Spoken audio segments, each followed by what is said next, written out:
Interested in what's new with the Galaxy S25 Ultra? We've got 5 big updates on the Galaxy S25 Ultra, and some of these might just surprise you.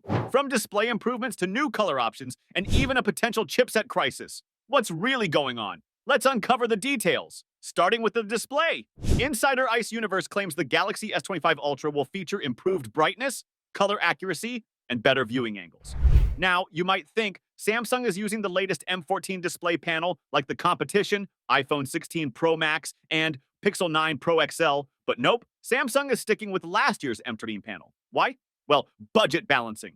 According to display expert Ross Young, AI-powered phones are demanding more resources, so manufacturers are cutting back on display tech. The M14 panel is 20–30% more efficient, so it's a little disappointing not to see it here. But hey, if Ice Universe is right, we still get those upgrades despite the older panel. Moving on, let's talk about colors. The Galaxy S25 Ultra is coming in titanium black, titanium blue, titanium gray, and titanium silver. Meanwhile, the S25 and S25 Plus will feature Moonlight Blue, Silver Shadow, Sparkling Blue, and Sparkling Green, with the Plus adding Midnight Black.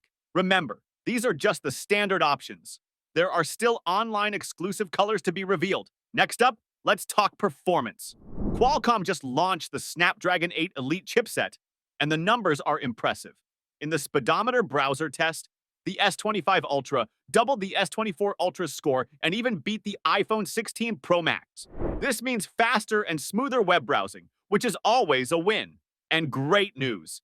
Every S model globally will be using the Snapdragon 8 Elite, no Exynos or Mediatek variants this time. Even better, the S26 series will continue with Snapdragon, although Exynos might make a return in the S27 if Samsung fixes their 3nm chips.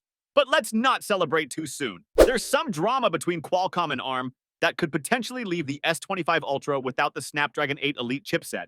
Here's the quick scoop. Qualcomm acquired a company called Nuvia in 2021, which had its own ARM license.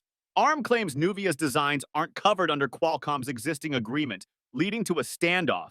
ARM gave Qualcomm a 60-day notice to renegotiate or lose access to their core designs. If no deal is reached, it could leave Samsung, OnePlus, and others scrambling for alternatives in 2025.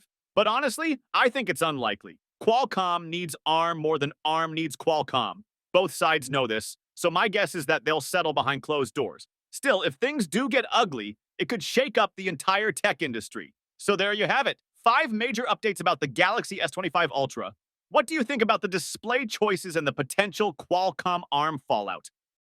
What feature are you most excited about? Let us know in the comments below. And don't forget to like, subscribe, and hit that notification bell to stay updated with all the latest tech news.